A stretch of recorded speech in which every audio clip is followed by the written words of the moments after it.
Contre un concurrent de SpaceX qui revient d'entre les morts, l'exploration de la Lune, un télescope spatial européen qui montre des dizaines de millions de galaxies, et un rover européen qui s'apprête enfin à décoller, les actualités spatiales se sont encore enchaînées ces derniers jours.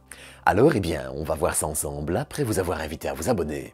Bon, sur ce, pour se mettre dans le bain en douceur, il y a une photo que je tenais absolument à vous montrer. Mais d'abord, un tout petit peu de contexte s'impose. Vous vous souvenez, en juillet 2023, l'Agence spatiale européenne avait lancé le télescope spatial Euclide. Son objectif est de cartographier plus d'un tiers de la voûte céleste et de faire un catalogue de milliards de galaxies pour étudier la matière noire et l'expansion de l'univers, ainsi que la structure de l'univers à très grande échelle. Rien que ça. Et justement, mi-mars, un premier catalogue de ces images allait être publié, couvrant les 3 petits carrés jaunes visibles dans cette image. Ça semble peu, mais ce sont en tout 26 millions de galaxies découvertes et observées, à des distances aussi éloignées que 10 milliards d'années-lumière. Ce catalogue de 63 degrés carrés, une taille dans le ciel grand comme 300 pleines lunes, n'est encore pourtant rien face aux 14 000 degrés carrés qui seront attendus lors de sa fin de mission en 2029. Bon, même si prolonger sa durée de vie pour récolter encore un peu plus de données est possible, si l'état du télescope le permet. Dans tous les cas, il commence désormais à livrer ses premiers résultats, et maintenant il va falloir analyser tout ça pour faire des découvertes. Et puis en parallèle, ce 27 mars, le télescope spatial européen Gaia était définitivement éteint.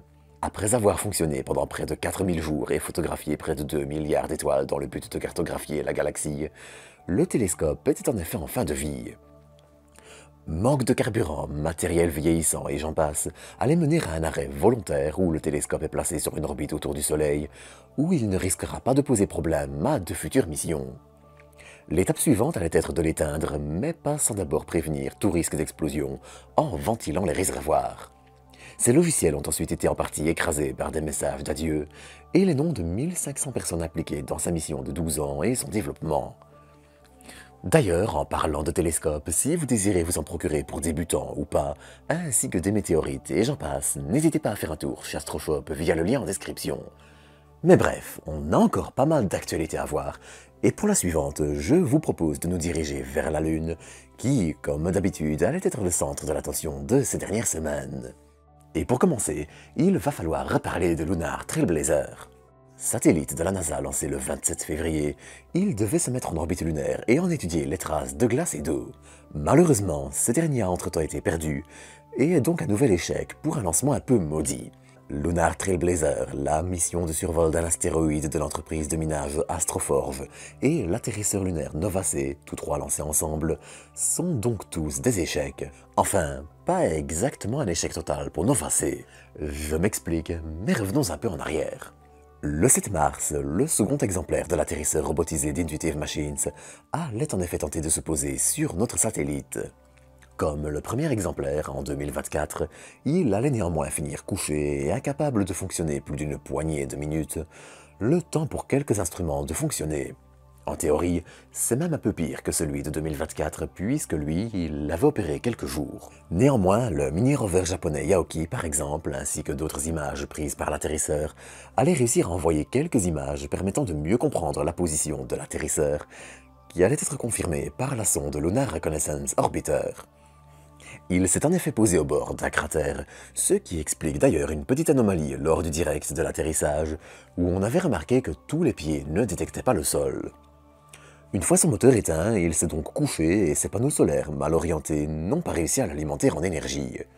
À côté de ça, l'américain Firefly Aerospace allait avoir plus de chance avec Blue Ghost, puisque cet atterrisseur-là a fonctionné toute la durée d'une journée lunaire comme c'était prévu. Arrivé en fin de mission, le 17, les choses allaient néanmoins continuer de s'enchaîner pour Firefly, puisque, en plus de préparer un lancement de leur fusée Firefly Alpha, Blue Origin a aussi choisi l'entreprise pour déposer un rover sur la Lune lors de la 3e mission de Blue Ghost, vers 2028. Et puis, bien sûr, il y a l'agence spatiale indienne qui vise elle aussi la Lune. La mission conjointe Chandrayaan-5 entre l'Inde et le Japon fournissant le rover Lupex, et celle de retour d'échantillons Chandrayaan-4 ont désormais leur financement validé et confirmé. Ça garantit ainsi le programme lunaire robotisé indien jusque vers 2029, avant que l'objectif d'amener des astronautes sur la Lune au cours de la décennie 2040 ne commence à faire parler de lui. Mais ces derniers temps, on allait aussi pas mal parler de Mars. Déjà du côté européen, les choses avancent enfin à nouveau pour le rover Rosalind de Franklin, qui doit fourrer et analyser précisément le sol martien.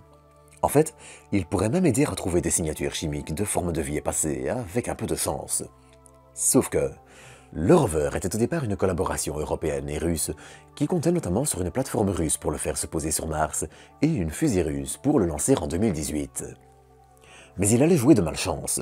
Problème avec sa plateforme, ses parachutes, puis au final la fin du partenariat avec la Russie en 2022 allait clouer le rover au sol. Il fallait en effet trouver une alternative pour le faire se poser sur Mars, et cette alternative est désormais connue. Airbus a été sélectionné par Thales Alenia Space pour construire une plateforme d'atterrissage pour le rover, qui devrait, si tout va bien, tenter de rejoindre la planète rouge en 2028. Toujours pour parler de Mars et se diriger vers la Chine, on avait aussi droit à une mise à jour intéressante sur Tianwen-3, une mission qui doit ramener des échantillons de Mars à la fin de la décennie. L'Empire du Milieu lançait en effet un appel d'offres aux collaborations internationales. L'objectif est de faciliter l'accès à des agences spatiales ou même des entités privées pour envoyer une charge utile vers Mars à bord de Tianwen-3. Alors, elle doit être à but scientifique et être assez vite disponible pour respecter le calendrier du lancement, mais en tout cas, ce sera un point à suivre et une initiative qu'on ne peut que saluer. Mais en attendant, il n'y a pas que ça qui sera à suivre. Mais d'abord, retournons en 2023. Le 23 mars, l'entreprise américaine Relativity Space lançait en effet Terran 1, un petit lanceur capable de placer 1,5 tonnes en orbite basse. Mais ce premier vol allait se solder par un échec, le second étage ayant dysfonctionné. Même si c'était peu problématique et probablement réglable sur un ou deux vols test, l'entreprise allait par la suite annuler Terran 1 et annoncer se concentrer sur Terran R, un lanceur réutilisable aux capacités près de 30% supérieures à Falcon 9. Mais les choses allaient ensuite en rester là. Communication quasiment inexistante, preuve du développement de Terran R assez mince et j'en passe. Beaucoup allaient spéculer que Relativity Space allait sombrer sans jamais avancer sur le lanceur, particulièrement ambitieux pour une jeune entreprise. Mais à partir de mi-mars, les choses allaient enfin changer. Image du pas de tir en construction de l'usine de fabrication de Terran R des pièces du premier prototype. Tout semble donc enfin s'aligner pour un début de carrière attendu en 2026, pour un lanceur dont les prix annoncés et les capacités pourraient faire de l'ombre à Falcon 9 et Falcon Heavy. Enfin, pour continuer les actualités, on allait encore parler de l'Inde mi-mars. Cette dernière allait en effet désamarrer ses deux satellites expérimentaux SpaceX. Cette manœuvre fait partie d'une série de tests permettant au pays de se faire la main sur l'amarrage en orbite, utile pour sa station attendue vers les années 30, comme le retour d'échantillons lunaires. Après quelques difficultés, SpaceX continue donc de suivre son cours, ce qui est une belle réussite pour l'Inde. Le 12, c'était le télescope spatial SphereX de la NASA qui était lancé par SpaceX et qui étudiera entre autres l'expansion de l'univers. Enfin, ce 29 mars, on allait aussi avoir droit à une éclipse solaire partielle.